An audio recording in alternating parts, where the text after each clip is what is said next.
श्रीमतीसित सम्भोग गर्दा जनैलाई कण्ठी पार्नुपर्छ भनेको छ। जनै अपसभ्य भएर सभ्य भएर होइन, जनैलाई कण्ठी पारेर श्रीमती सम्भोग गर्नुपर्छ भनेको छ।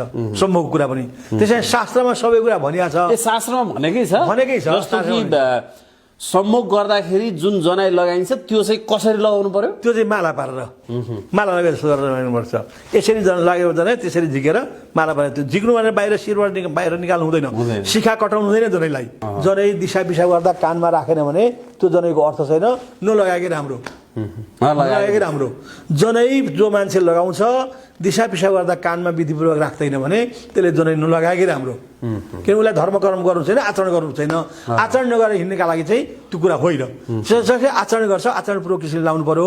र जनै सामान्यतया देब्रे कानमा राखेर दाहिनेतिर झुन्डाइन्छ। यी सभ्य भनिन्छ, यसलाई सभ्य भएर बसिन्छ। अनि श्राद्ध गर्दाखेरि तर्पण गर्दाखेरि त्यसका जनै कण्ठी पार्ने पनि नियम छन्। अनि अपसभ्य हुने दाहिने कानमा राखेर देब्रेपट्टि झार्ने पनि नियम छन्। ती चाहिँ श्राद्धका नियम छन्। अब हामीले नुहाउँदाखेरि तेल घस्दाखेरि हामीले यहाँ बाँध्न सक्छौँ, कानमाथि बाँध्न सक्छौँ, तर बाहिर निकाल्नु हुँदैन। बाहिर निकालेपछि त्यो मान्छे अशुद्ध भयो। त्यसले अर्को बाहिर निकाल्यो भने त्यो जनैलाई फेरिकन अर्को जनै लाएर त्यसले 10 गायत्री जपेपछि मात्रै शुद्ध हुन्छ त्यो मान्छे। जनाईको पनि त्यस्तो छ, जनाईको त्यति महत्त्व छ। जनै त सुन्नु न, तपाईँ हाम्रो शक्ति हो।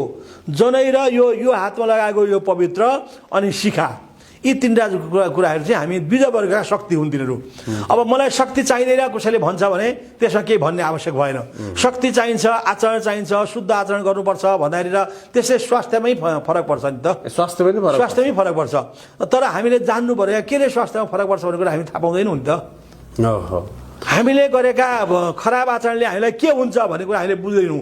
फेरि मैले अस्ति पनि तपाईँलाई एउटा कुरा भनेको थिएँ, कसैले गरेर राम्रो आचरण गरेर यो कुरा फलदायी भयो भने चाहिँ प्रचार गर्न मिल्दो रहेछ। कसैले नराम्रो काम गरेर यस्तो किसिमको भयो भने चाहिँ भन्न चाहिँ गाह्रो हुँदो रहेछ। हेर्नुहोस्, मैले समाजमा देखिरहेको छु, मैले कुनै मान्छेले एउटा खराब काम गरेर त्यसको तुरुन्तै फल प्राप्त गरेको देखाएको छु। एउटा असल काम गरेर तुरुन्तै राम्रो फल प्राप्त गरेर देखाएको छु। त्यो राम्रो फल प्राप्त गरेको भन्न मिल्दो रहेछ। हेर्नुहोस्, नराम्रो फल प्राप्त गरेको भन्न मिल्दो रहेछ। जनै भनेको चाहिँ हाम्रो के भन्छ ब्रह्मसूत्र हो क्या, यज्ञोपवीत ब्रह्मसूत्र हो। त्यसमा त्यो जनैमा पनि तागत छ। जनै यसै भिरेका भरमा हुँदैन।